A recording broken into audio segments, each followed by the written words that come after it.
Smile, that can go over 1,000 miles per hour.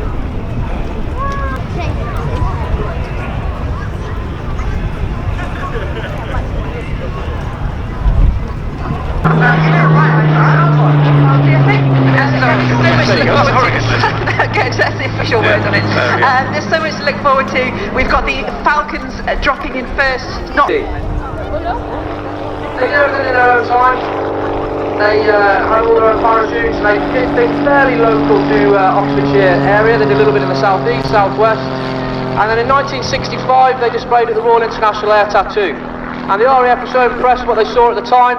Bear in mind, their parachutes given a 3,000 foot drop height today. Everyone's underneath their canopies, and you can see the team coach.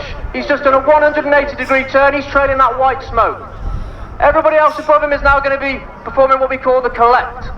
That's going to allow everyone in the team to form that loose, non-contact canopy stack above the team coach. He's then going to complete a left 90-degree turn, and he's going to keep his eye on the DZ and communicate with everybody in the stack above him. Be under no illusion how difficult it is to maintain that canopy stack, ladies and gentlemen. Certainly the guys at the top are going to be on their front risers. In order for them to maintain that position as they pull down on their front risers, there's a fake coach to turn left onto his downward leg, and he's asking what the winds are on the ground. So we get 7 knots, so they will get some penetration as they turn back into wind. And that's them turning left now onto their base leg, just doing a landing pattern effectively like an aircraft would, and therefore landing into wind. As they do their crosswind leg, and they pass the target, then they're going to peel off. Odds go one way, evens go the other. As they're coming in, guys, I'll crawl out their names, give them a big round of applause. I can hear you now. They're very close to the ground. Give them a big shout out. And they peel off, coming into land. Sergeant Commit, Flight Sergeant Dave Warwood, team coach for that white smoke. Sergeant Dan Cartwright, he's just been off to be the first to land in the back. He's lost a little bit more height on his peel off. Then we have Sergeant Sean Kilkenny, Sergeant Chris West, Sergeant Shane Fix, Sergeant Frank Stebbins, and the officer commanding 2019 Falcon. First home base was RAF Cosford Airshow. Then moved to RAF Shawbury, an airfield that's certainly part of the team here for the air show.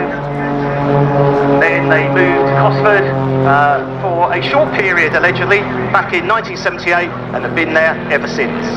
One of 15 university air squadrons around the country. Of course, there's no obligation if you become a member of it.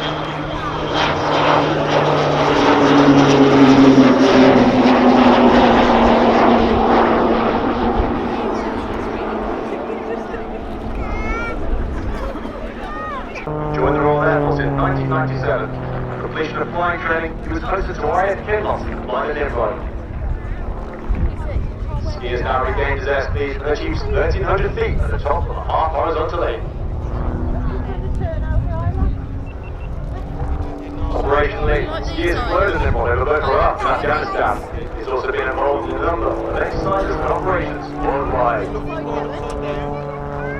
Switching between level and inverted flight, Ski performs the flip-flop.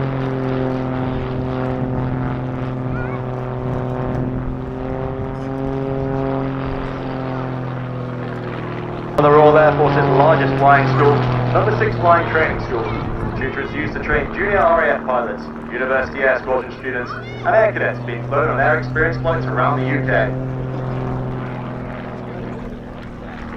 Ski now pulls nose up 60 degrees, quarter rolls, pauses for a moment, quarter rolls again, and will pull the shooter through in a maneuver known as hesitation after UA.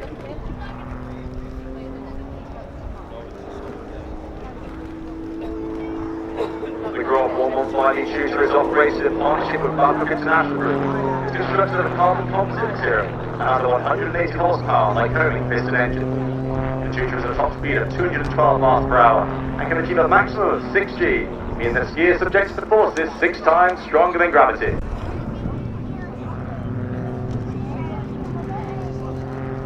When it comes to air experience flying, there are 12 flights serving over 1,000 air cadet squadrons nationwide.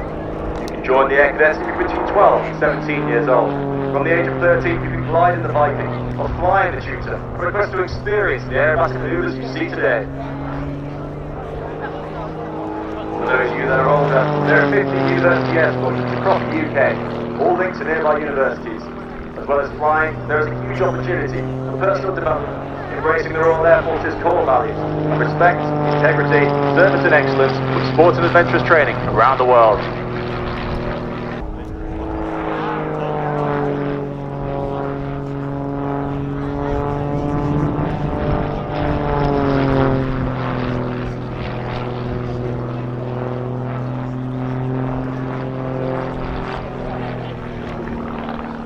I'd like to test. Naturally, this is not a comfortable position to be in as blood begins rushing to his head.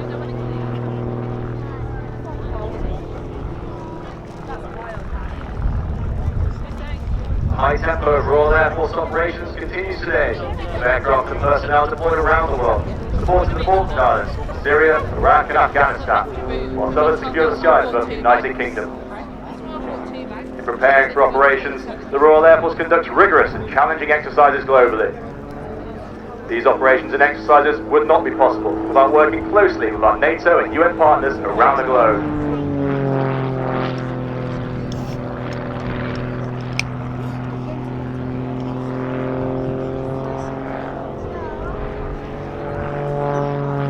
Today, the Royal Air Force is expanding and recruiting for over 50 rewarding and demanding careers, such as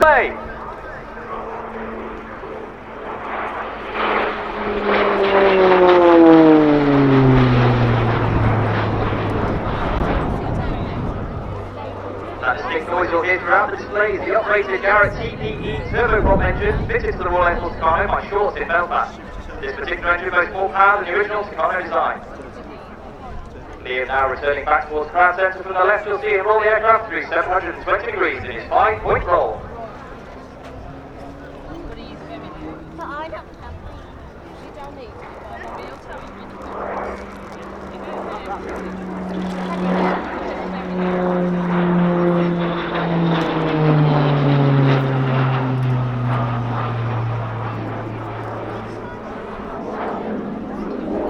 This year's display is supported by Babcock International Group, who provide engineering and ground support to the Royal Air Force Tucano fleet at its home in RAF Linton-on-Ouse in Yorkshire. And the team's thanks go out to them for helping us to make this year's display possible. As Liam dives down for some energy, he'll be pulling up from the start of the loop where he will peak upside down at a height of 2,300 feet.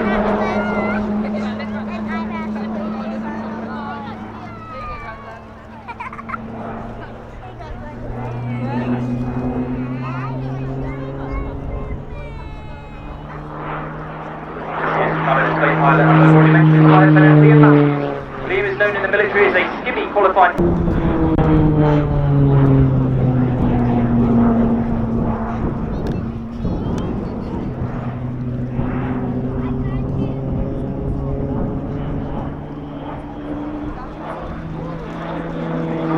Airway team would like to thank a few companies for their support this year.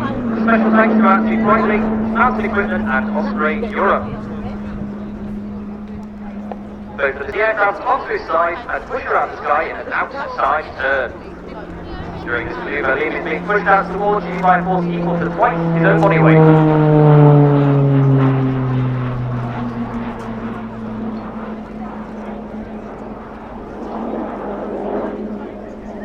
If you've managed to visit our team tent already today, you'll notice another...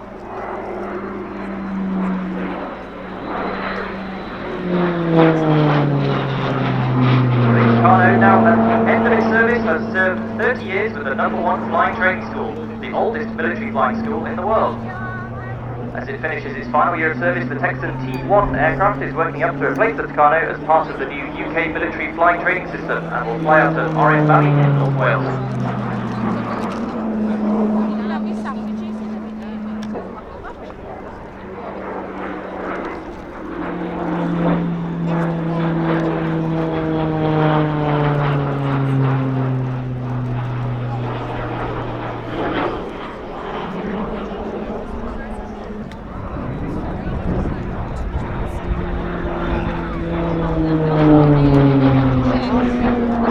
Now pulled around the sky, he is performing a maximum performance turn, pulling 4.5 G.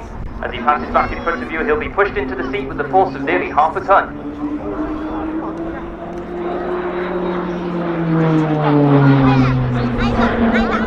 This is another example of maneuver talking all students have been.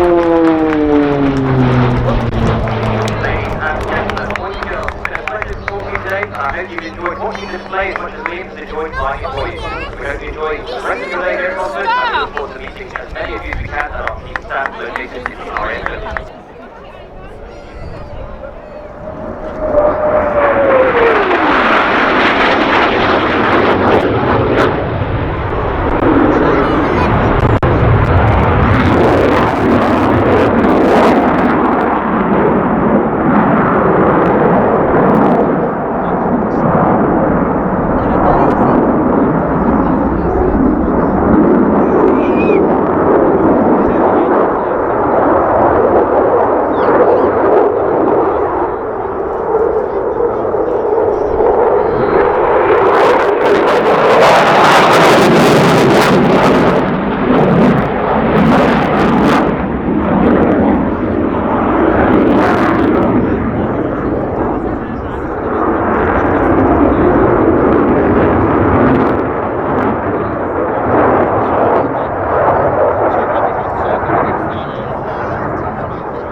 carry out vital tasks all without taking his hands off the stick.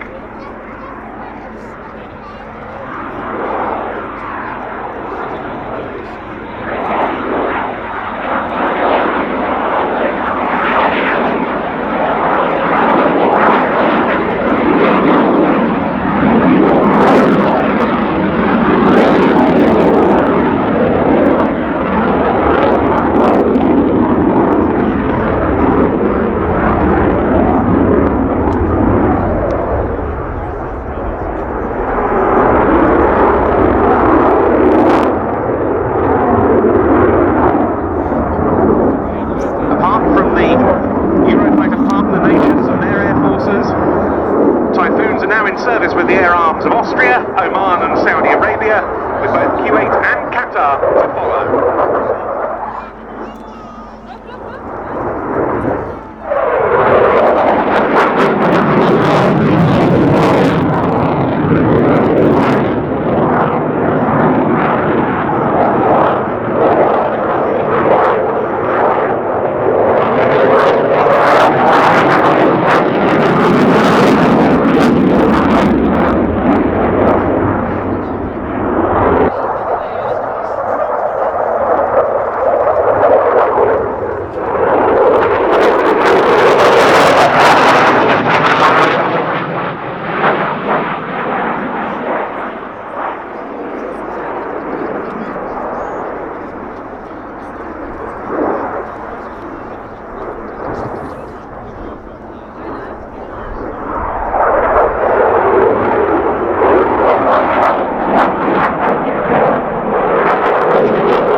Aviation team.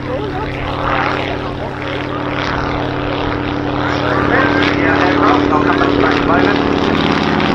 Today, flown by Sue Girdler.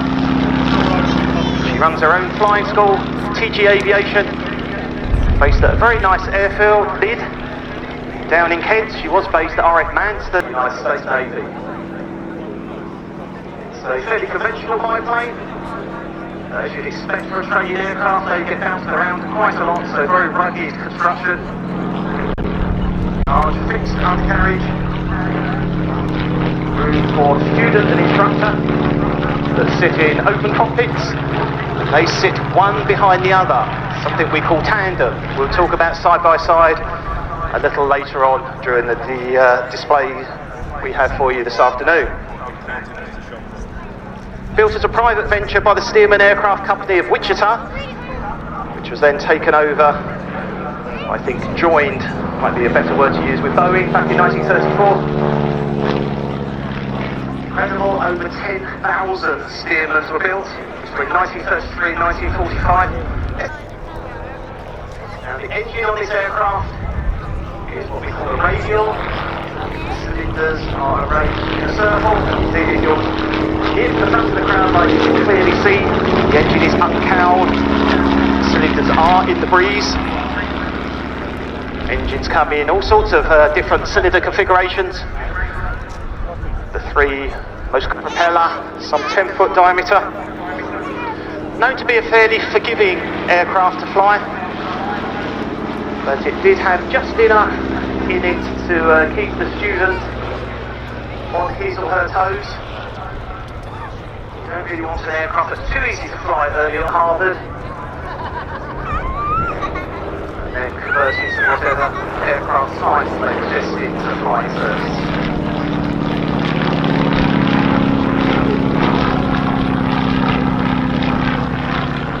This very attractive one, an N2S from the US Navy built. It's believed in about 1942 or 43, 220 horsepower from its Continental R670 engine, and you can go flying in this. Sue Girdler and TG Aviation offer trial flight trips with this aeroplane out of the very attractive grass airfield at Penn Farm near Hyde in Kent, taking it to places like the Battle of Britain Memorial at capital WAFS, the Women's Auxiliary Ferrying Squadron headquarters at Newcastle Army Airfield in Delaware.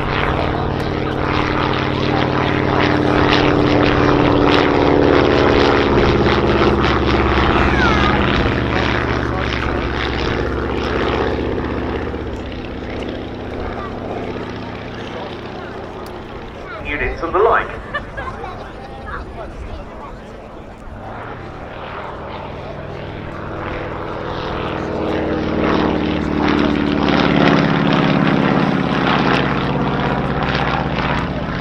It followed on from earlier efforts whereby Jacqueline Cochran one of the leading female aviators of the Postmates Czech Gripen aircraft.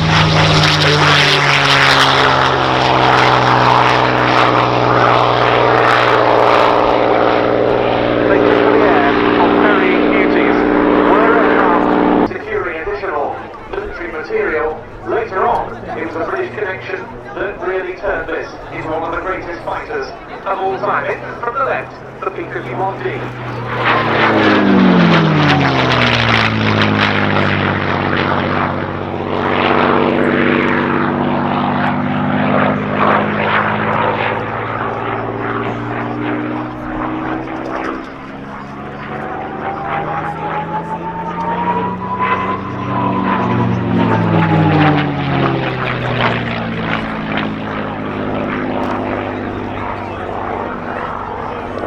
Purchasing Commission was headed by a civil servant named Sir Henry Self, grandfather, incidentally, of the author and columnist Will Self.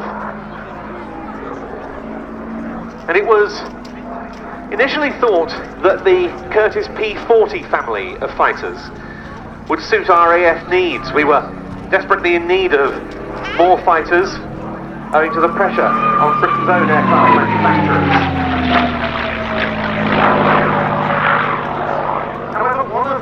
Companies that sell fighters in the US was North American Aviation in Dallas, Texas. They were in record time, a matter only of a few dozen days. They developed a design called the A73. It took to the air by the end of 1940. Very soon was heading for operational service. At that stage, the aircraft, which became known as the P-51 in US Army Air Force's service, was powered by the Allison V-1710 engine, like the majority of Curtiss P-40s.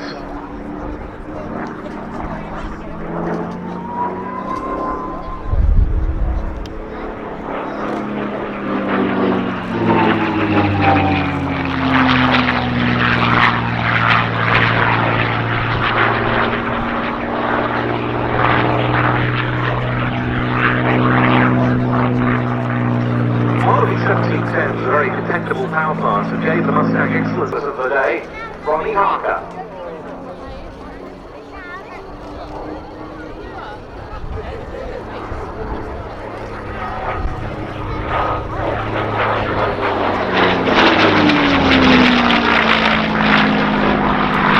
Harker, the boss of that unit, Ian Campbell-Ord, felt that the combination of the Mustang airframe, which was extremely aerodynamically efficient, with the Rolls-Royce Merlin engine would produce a real winner. Conversion was undertaken. Harker test flew it again at Duxford. The result was an aeroplane transformed.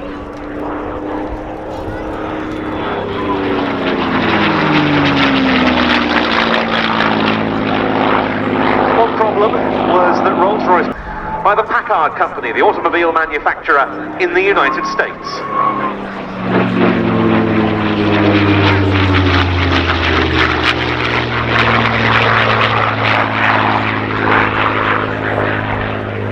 Moreover, the Allison engine Mustang continued in service, not least with RAF Army Cooperation Command around the time of D-Day, and they were very active in that period. The Merlin-powered Mustang truly excelled as a long-range escort fighter, accompanying US Army Air Forces and RAF heavy bombers during the Allied offensive against occupied Europe.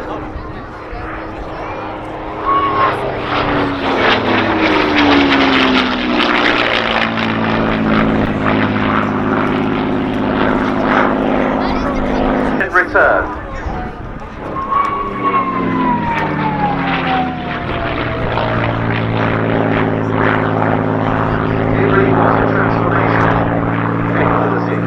this aircraft, this combat, during just 19 months of World War II.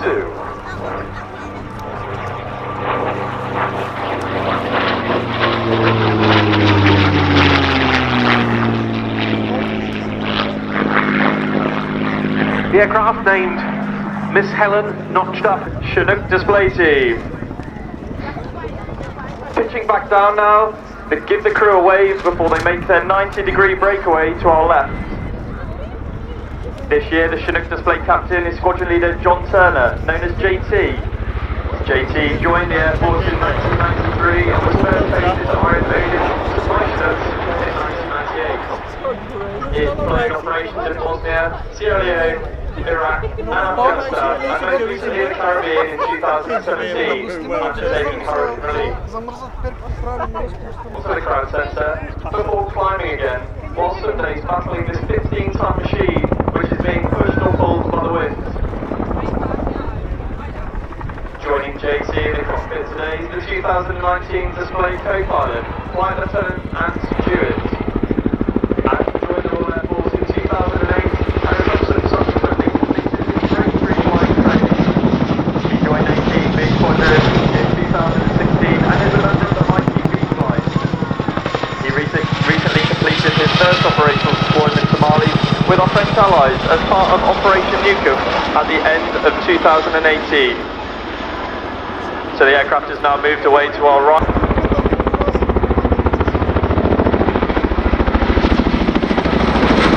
The Chinook is now going to break away shortly for performance 60 degrees, circling over away from Crown Centre. Played by the Royal Air Force, the Chinook is actually operated under the Tri-Service Joint Helicopter Plan. It remains in high demand due to its large cabin size, capable of carrying up to 40 fully equipped troops. We can also carry vehicles, freight and palletised cargo both inside and outside of the aircraft. Perhaps its best known role is the medical emergency response, a role which the force fulfilled under fire during Operation Herrick in Afghanistan. What you see today really demonstrates how manoeuvrable this extremely large helicopter is. Most of the display is born out of tactical skills employed and perfected on operations around the world. During all of these manoeuvres, the co-pilot's eyes are constantly dancing around the cockpit. He's checking aircraft performance and monitoring aircraft speed, pitch and roll parameters, and height. Another crucial call from the co-pilot is the distance to the run to the next manoeuvre to make sure they enter in the correct place, alongside other information which allows JT to fly the manoeuvre visually by looking out the cockpit. The Chinook is being used continuously as a battlefield helicopter for over 37 years, most recently in Iraq, Afghanistan and now Mali. Its heavy lift capacity, combined with power, speed and agility, ensures that even during the hottest summers and darkest nights, the force always completes its mission. The crew are now going to whip the aircraft around into a low-level 360-degree orbit, giving you the chance to really hear that sound of the aircraft.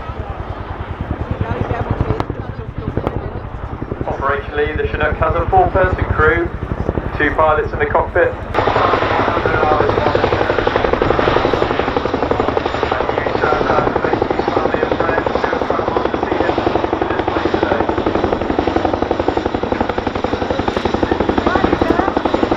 Please don't forget to post your photos to display on our Facebook, Twitter and Instagram feeds this evening as we reaching a quarter of a mile to the right of the display datum.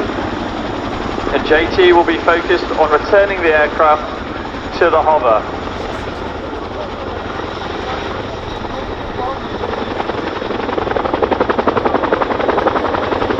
Shortly, they will pull power and left pedal, taking the Chinook skywards into the Gorney corkscrew, rotating and climbing to 800 feet.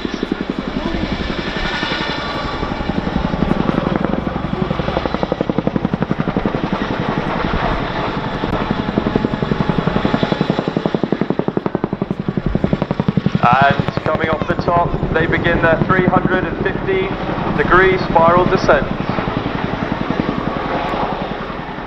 All of us on 18 Squadron are really proud to be bringing you the 2019 Chinook display this year. We do so alongside our operational and frontline deployment commitments, whilst conducting all of our regular duties, training and tasking. The aircraft is now going to run back in with the nose low, accelerating towards the crowd before breaking away to the left. If the wind is right, you may well feel the sound of the Chinook.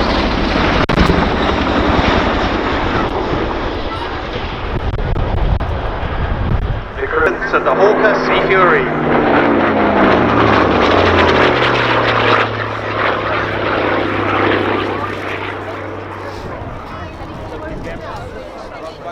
The Sea Fury, a carryable fight bomber, the British Fleet Aircraft's last piston-engine fighter.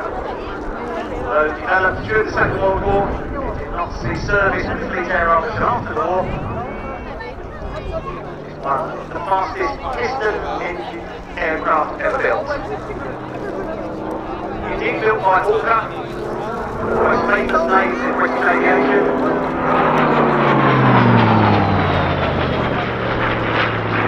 Part of a generation of aircraft. Include some of us on a carrier deck. It's at an absolute premium. Of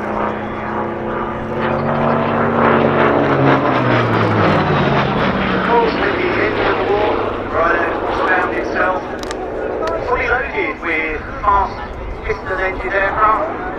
Still Typhoons and Tempests in service. So the Royal Air Force lost interest in the Fury. The Fleet Aircraft stayed true. Deck trials began about Ancient Ocean during the winter of 1946 and 1947. The aircraft entering full service with the Fleet Aircraft in the spring of 1947.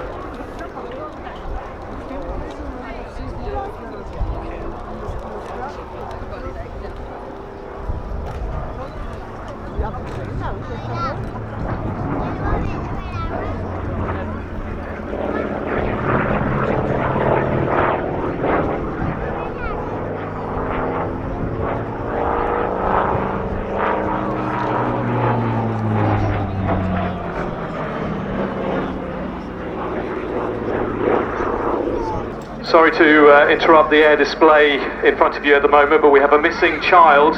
So if I could have your attention, we have a missing child, Sam Osborne, who is aged 6. 6-year-old male Sam Osborne. He was last seen in static display areas. And this is what he's wearing. He's wearing a grey top with red sleeves, navy blue trousers, and he is missing his front 2 top teeth. So if you see a youngster in a bit of distress, you could take him please to the information point, which is in front of air traffic control. That's the white and yellow tent.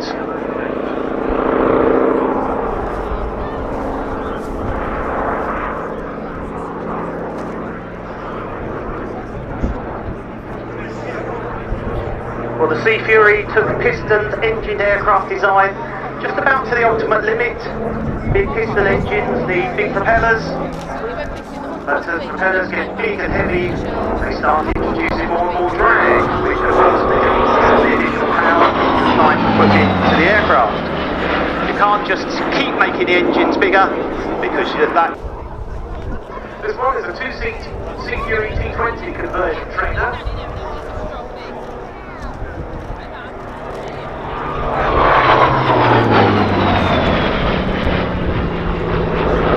And that sewing machine smooth sound is that of the 2,500 horsepower Bristol Centaurus. Most of the airworthy examples now have been re-engined with American-built Wright or Pratt & Whitney power plants.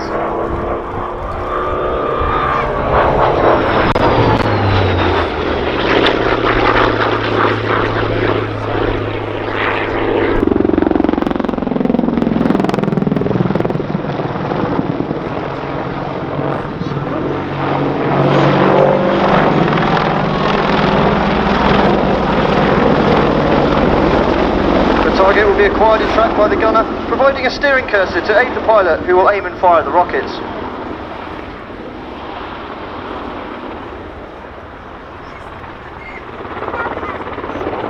Scanning RAF rockets are gone. Action rockets. Go up and launch and shoot. Action rockets. Action gun. Stearman bursts. Pilot range. Firing. Converting speed to height, pilot minimises the threat of ground fire, this time at a 360 degree window, making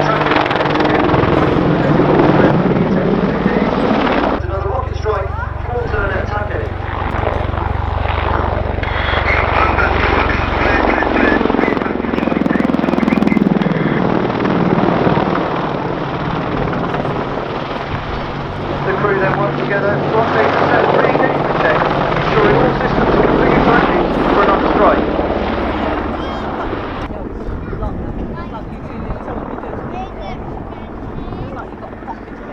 Match and shoot. Sorry. Good set. Focus fires.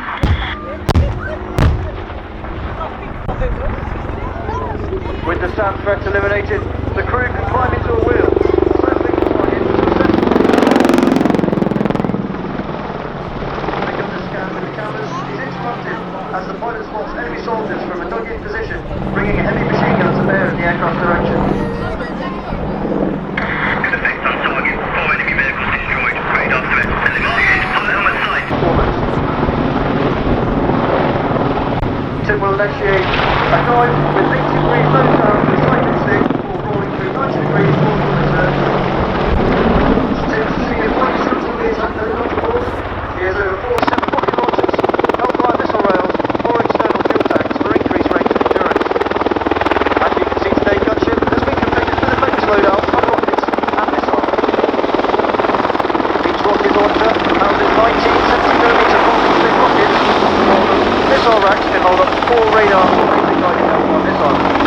These sidearms are automatically articulated through 90 degrees to keep the weapons in firing constraints for as long as possible. Both the rockets and missiles can engage targets out to ranges of 8 kilometers. Powerful 30mm cannon or burst guns in the fuselage can fire high explosive rounds of powerful 50 cycling range of 605 rounds per day. As you watch those ships fall sideways laterals, you can see the advantage of vertical performance and a representative on the plate. Above the main rotor disc, you'll notice the distinctive shape of the aircraft's fire control radar. This radar is able to scan out to 8 kilometers, detecting over 1,000 targets, prioritising them, and offering the pilot 16 simultaneous firing solutions through the aircraft's weapons processors. This may be one that you'd like to take home with you, so please do have your cameras at the ready for the final drive.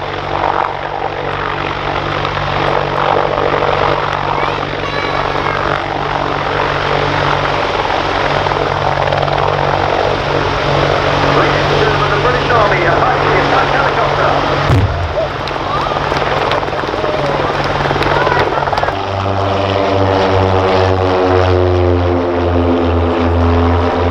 These aircraft, 5 examples of the very useful and very tactical formation.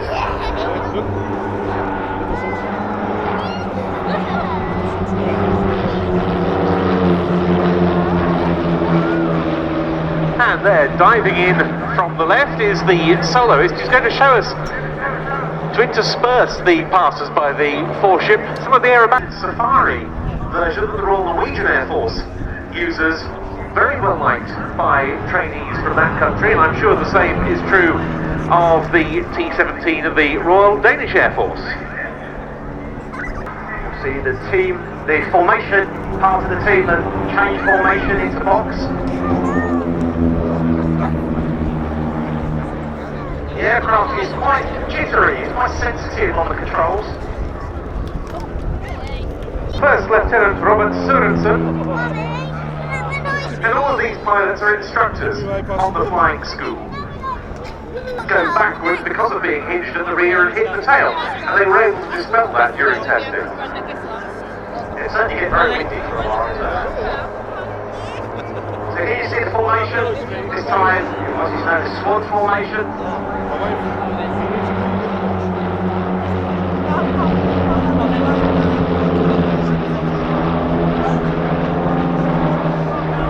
As they complete this fly pass, they will again move into box formation. Hey, let's hello. Around this part of the UK, you know what it was like. It's a long way from Denmark.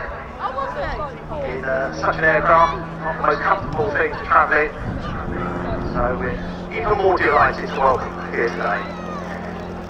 Yes, once again the soloist taking centre stage, showing a very good roll rate there.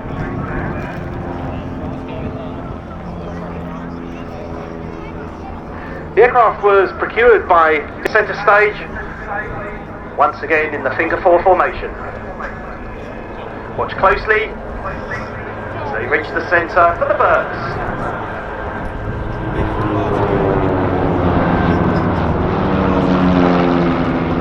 The Royal Danish Air Force was formed as a military service independent from the Army and Navy back in 1950.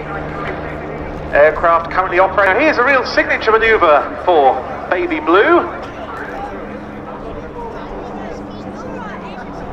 The four aircraft have gone into echelon and they're about to fly what they call the waterfall.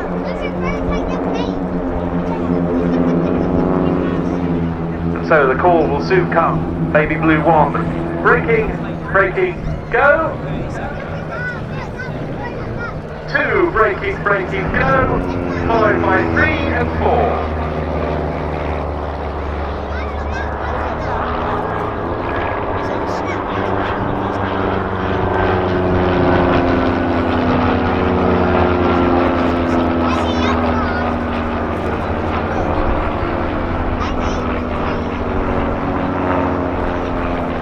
Air Force Baby Blue with their 5 Saab T-17 supporters.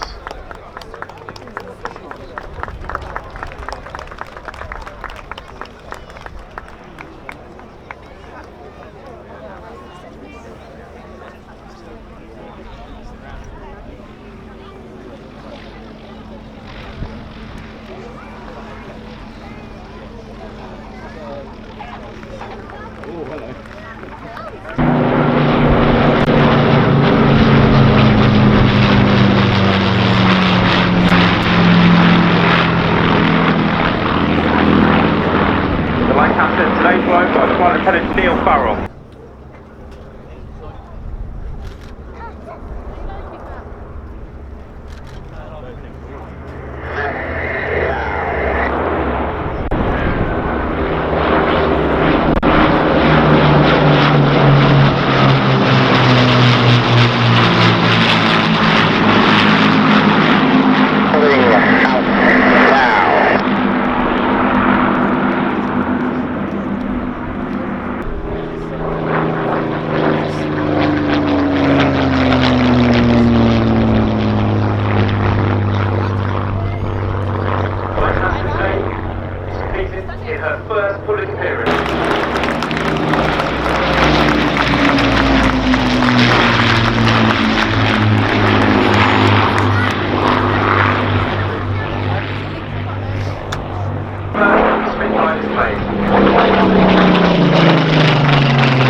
Officer commanding elementary flying training based at RAF Cosford.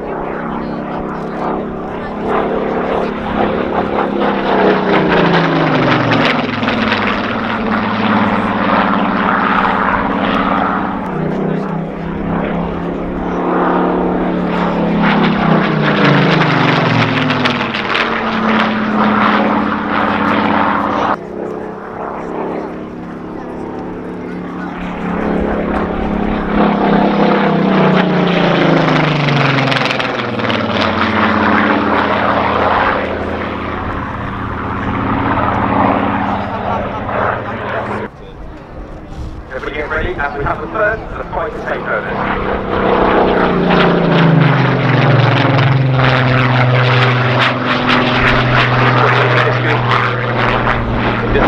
Most perfect picture roll.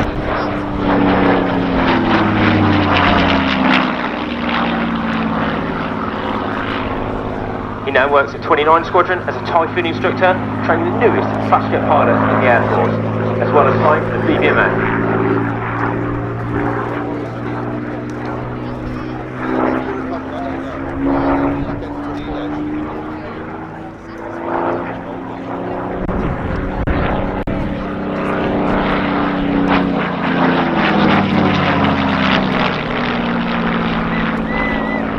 As we see him rolling out of the orbit.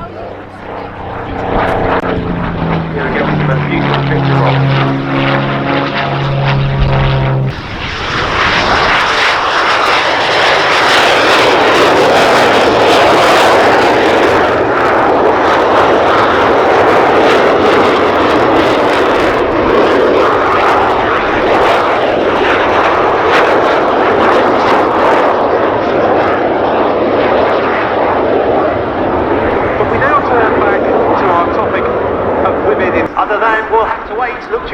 inside for the strike, for the Jet Provost and Strike Master.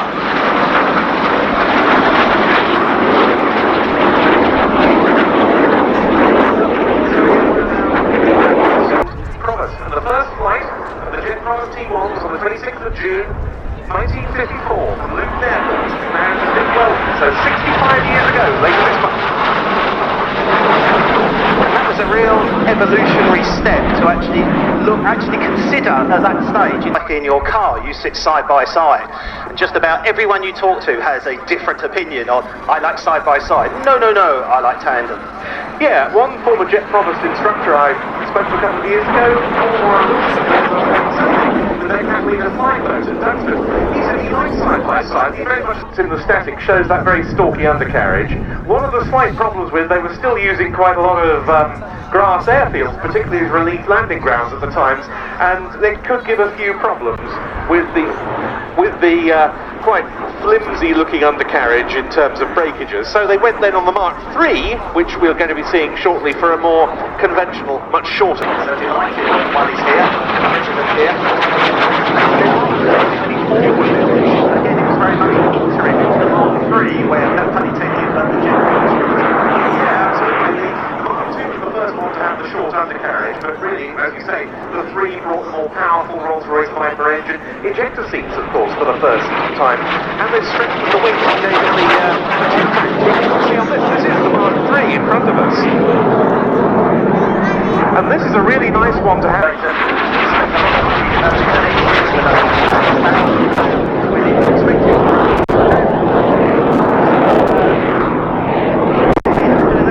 Engineering to try and make that engine more reliable, and they did a fine job because that engine went on to power other aircraft, including one that is permanently outside the museum, the RAF version of the HS-159, the Dominic. Absolutely, yeah, one of the most successful of all. It's a turbo prop, so it has a jet engine, but instead of the exhaust system the service provider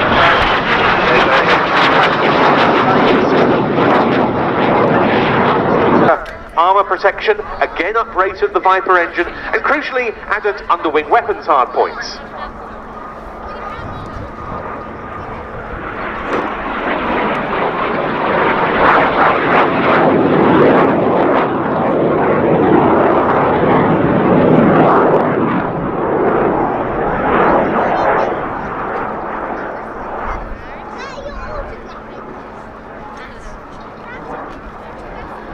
Once again, we have a little bit of history, not necessarily a particularly heavily armed aircraft, but an aircraft that can do some damage if it has to. Yes, and of course one of the rationales behind that now is why waste, say, an F-22 or an F-35 when you could be operating a light attack aircraft. Now there are various opinions as to that. Of course in this case, Ecuador and Sudan, just 146 of them were built, but they did see a lot of combat, particularly with... And there's the Czech Gripen once again.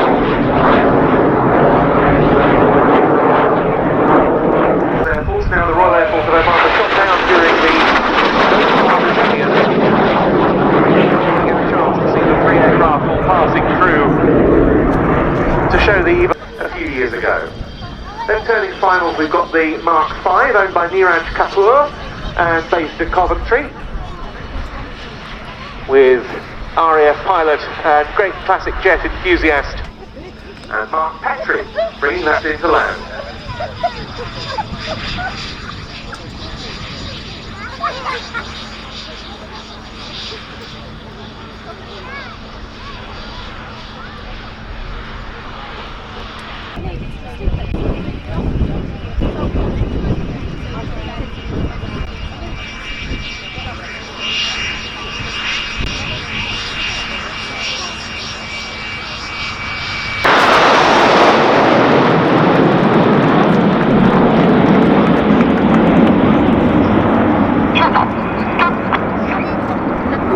Leads the aircraft over in big battle formation, the red, white and blue smoke trailing behind as they pull up to the vertical. Red one calling the aircraft into short diamond. Over the top of the loop, 5,000 feet above us, it's red one leading the formation. That's squadron leader Martin Pert. Martin is a former Harrier and Typhoon pilot. He's previously instructed on the Hawk and is in his second year as Red 1. Is ready for the Apollo roll.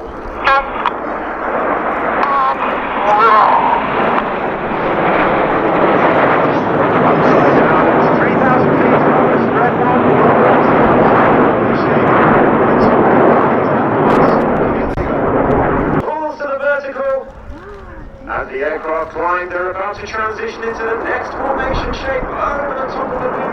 It's time for signals. Right, we have gone for another new pilot for 2019, Red 4, Flight Lieutenant Greg Olston. Greg has previously flown the Typhoon, and he came to the Red Arrows having instructed on the Hawk T2 at RAF Valley.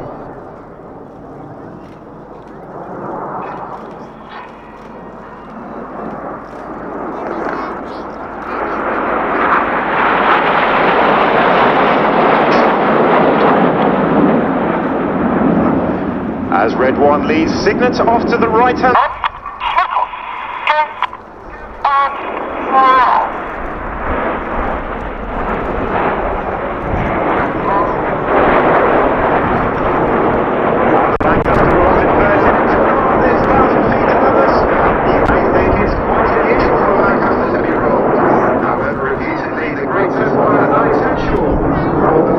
Numerous times when he was testing them at Castle Bromwich. To the left, changing smoke colour as they go. It's Tornado.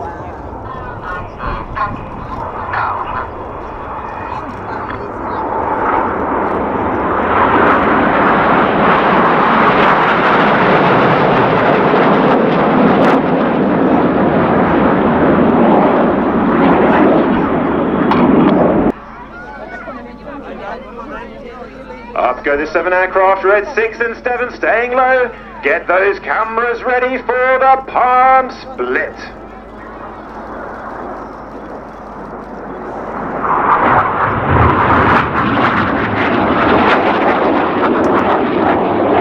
The aircraft now closing together, closing speed up over 700 miles an hour. They'll cross in front of us 100 feet apart in the Jippo Pass.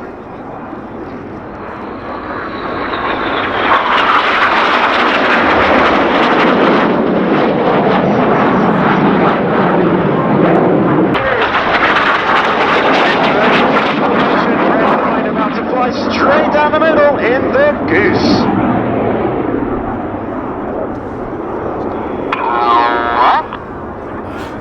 Red 9 for this year is Flight Lieutenant Dan Lowes. Dan is a former Typhoon pilot and weapons instructor. He'd like to say hello to his mum and dad, to John and Hillary.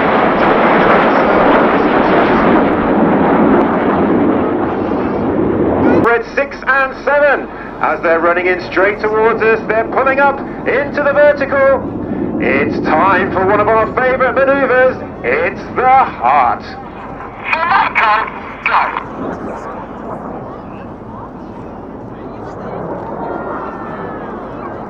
The red smoke comes on, Red 6 and 7 pulling away from each other as they create the Heart. Now coming down from the top right is Red 8.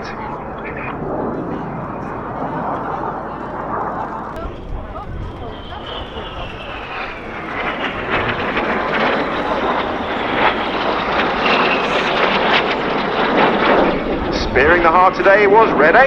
That's Flight Lieutenant Chris Lyndon Smith. Cameras ready, get the lenses zoomed out. It's time for the vertical break.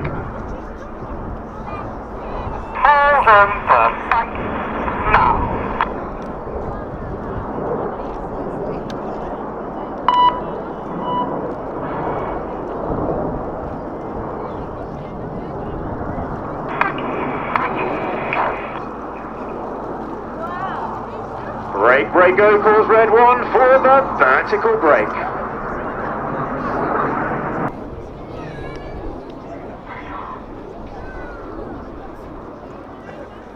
As they cross, the coloured smoke will come on, the aircraft pulling 6G. The pilots fighting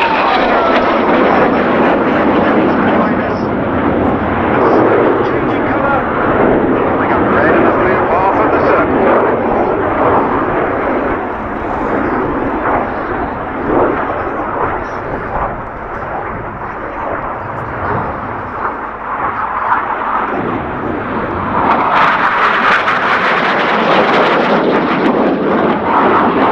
across the sky in the Python. As Red 1 completes the first of those rolls, the aircraft coming in from our front right, the coloured smoke is on. Each aircraft having 1 minute of red and blue smoke in addition to the 5 minutes of white smoke operated by buttons on the control stick.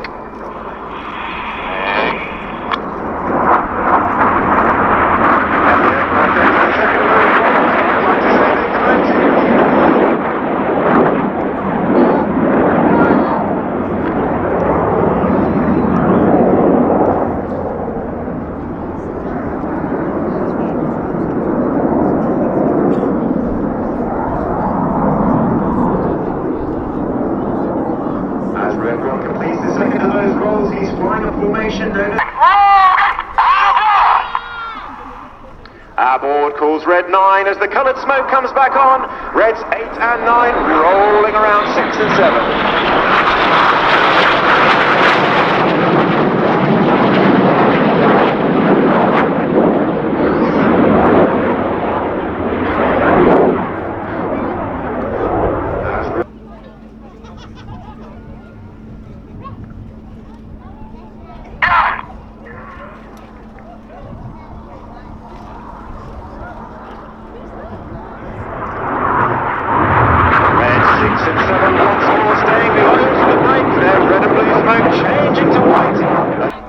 It is time for the spectacular Vixen break. Ladies and gentlemen, you've been watching the Red Arrow!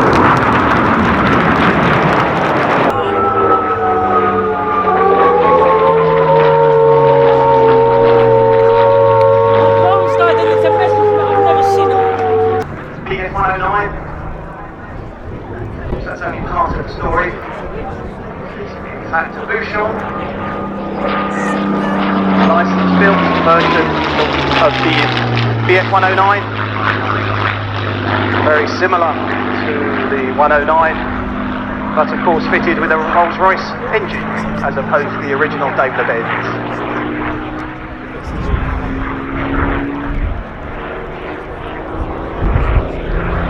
One of the handicaps of the BF109, certainly around the time of the Battle of Britain when it was a little tougher than maybe fighter, was its short range, but this one doesn't seem to have had any problems. It must have a lone Messerschmitt, often armed with a single bomb.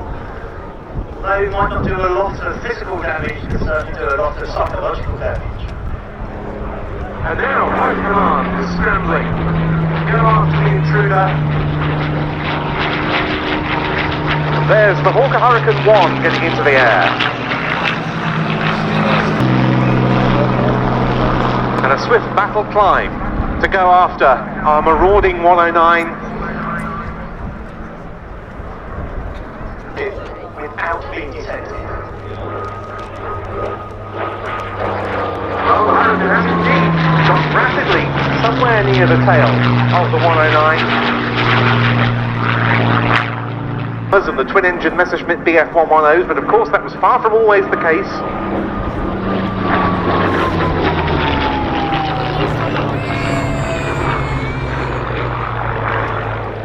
And the very Hurricane we see here, which is a Mark 1 with serial P-3 is itself a restoration of a Battle of Britain veteran. One where large numbers of fighters were controlled with a number 11 group at RAF Kenley. I'll hang around on the ladies' changing room. Oh, right. With a big zoom. Want the photo?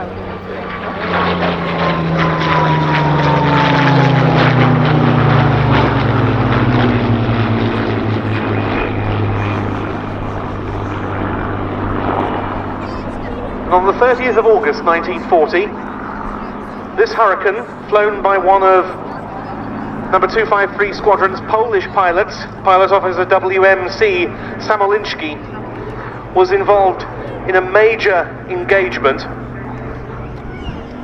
initially with Messerschmitt BF109s, then Heinkel HE-111 bombers and Messerschmitt BF110 twin-engine fighters.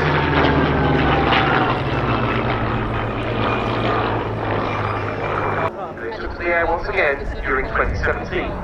Here, all foes reunited in formation. That was from the that's good.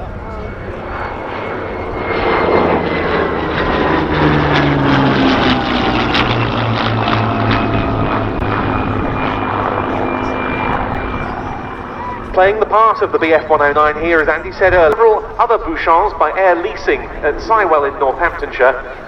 Last year, on 2 occasions, 4 of them flew together. One of them from the Aircraft Restoration Company on those occasions at Duxford.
But now from the left, the Hurricane 1.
Into a steeply banked 450-degree turn.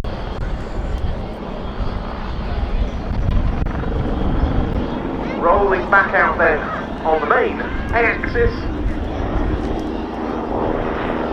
Coming up to full power. And pulling up into another high turn.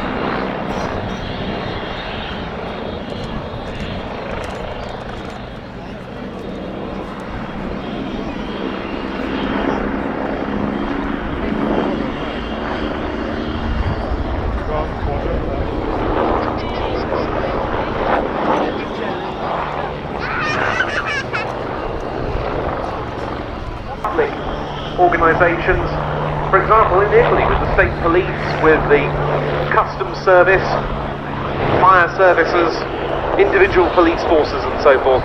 And there are many of these in successive variants that have been used as air ambulances around the UK.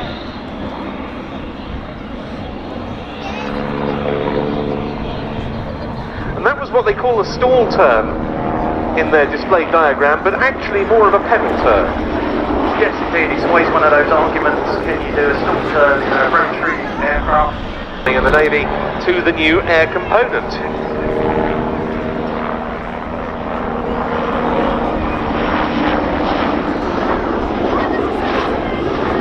And as we commemorate the 70th anniversary of NATO, I think it is important to note that Belgium was indeed one of the 12 to known as founder countries, original countries. Currently, of course, NATO has expanded to 29 countries.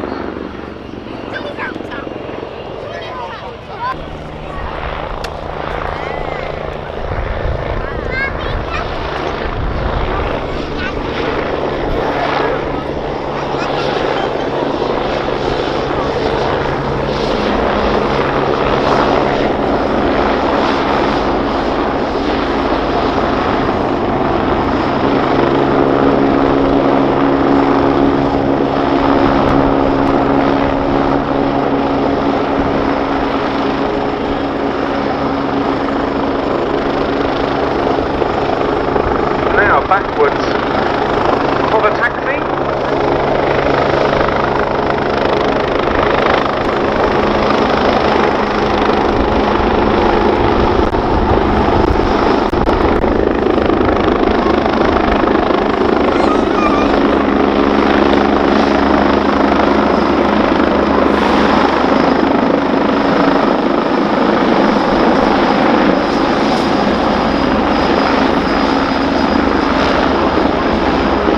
Incorporating there a quick turn.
The aircraft being flown in his third season as the Swiss Hornet display pilot by Captain Nicolas Rossier. And he wears on his flying suit a patch that says no AOA limits, no angle of attack limits. This is because of the new flight control software that the Swiss Hornets have got. We'll see that demonstrated.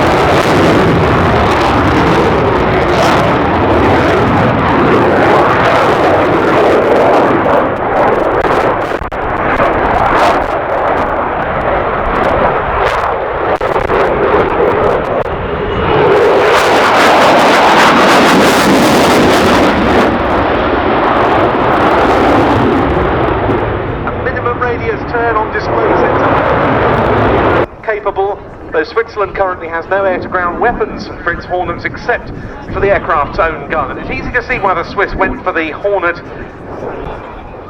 a very agile aircraft to fly in the mountainous confines of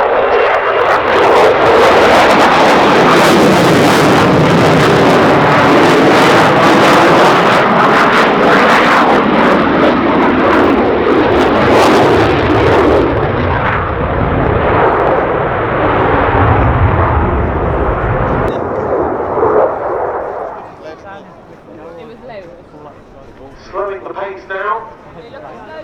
And once again, the fly-by-wire fire control system on this aircraft coming into its own. Another good demonstration of high angle of attack. This fly past.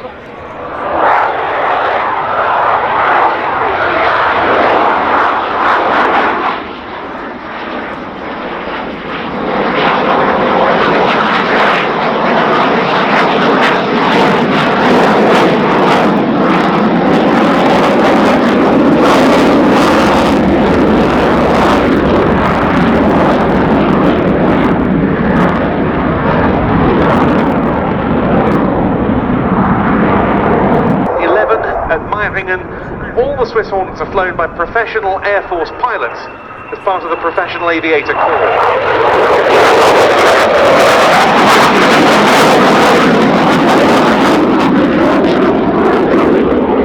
Soft exercise with French and German fighters.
With indeed a wing wave.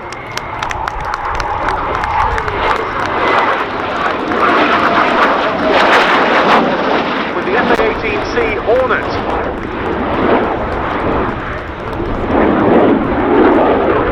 A magnificent display.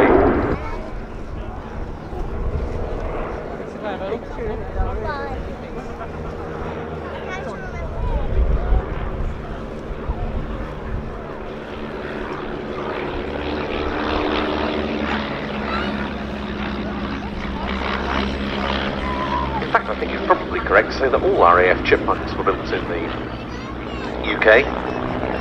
217 were built in Canada, and the Royal Canadian Air Force used them. 66 of them, including the one we see here as the second aircraft in the formation. Aircraft but of course this continued up to, what, about 1990 or so? Yes, of course, with the fall of the wall in 89, 30 years ago this year, the reason for them gradually diminished, though they did still have a role to play in covering the withdrawal of Warsaw Pact forces. But interestingly, they're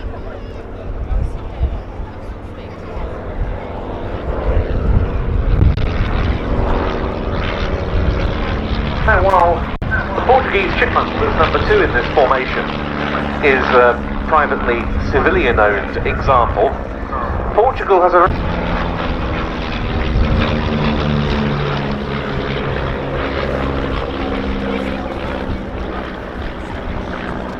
But there again, of crew learning on the chipmunk. Okay, while you're not going to experience a frontline tail dragger anymore, but they're still hugely helpful to a pilot and make them, some would argue, into a more complete aviator. Indeed, so look directly in front of you for the cross brake.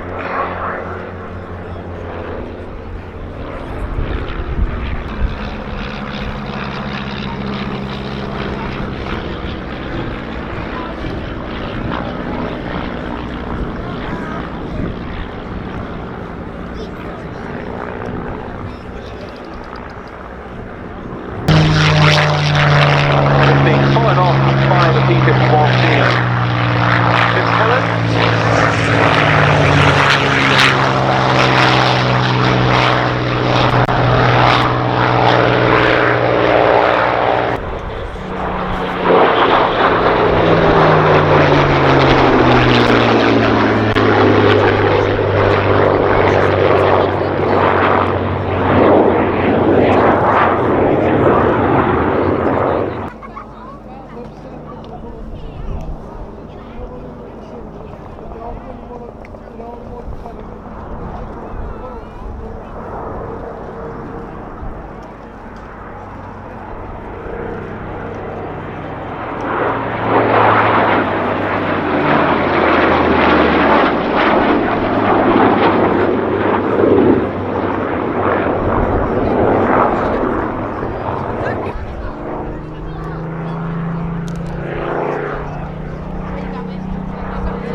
that one's alright, darling. Just sit down and eat chicken, please.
Normally carried in the bomb bay would be torpedoes for use against enemy submarines.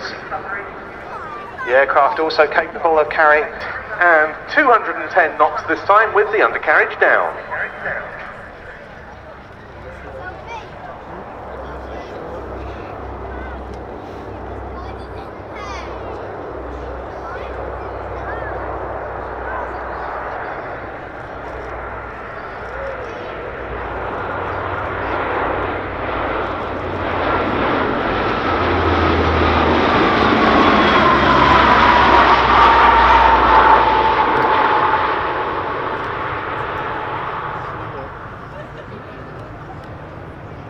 It demonstrates this aircraft's longevity.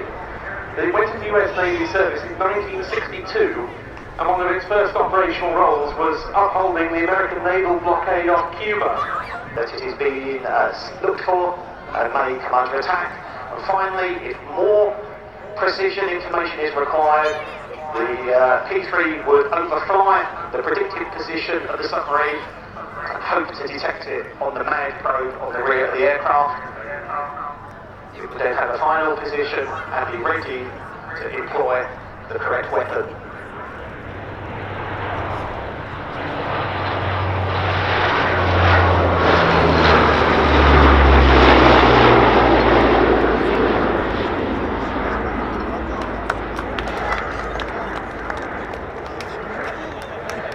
Now, of course, with the end of the Cold War, the submarine threat has decreased somewhat, so maritime Orions like this have taken on all sorts of overland taskings for which they're capable of Manta and Trident juncture, and they're getting ready for another deployment under Atalanta.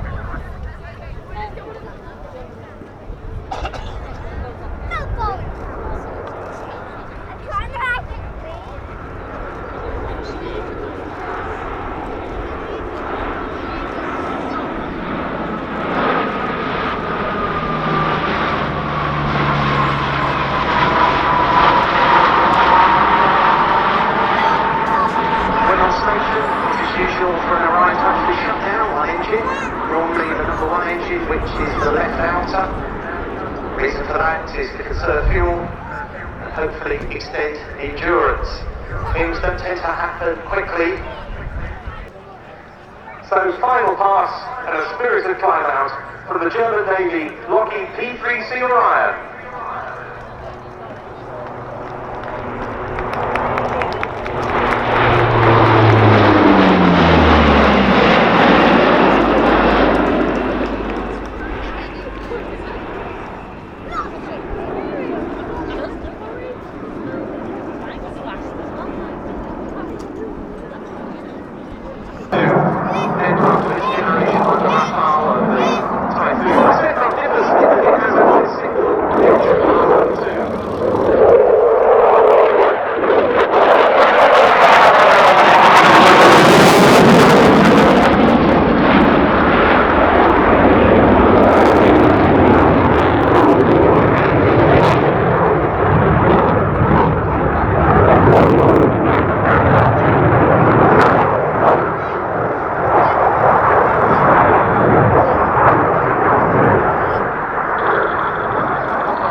Soviet-era MiG-21s. And the MiG-21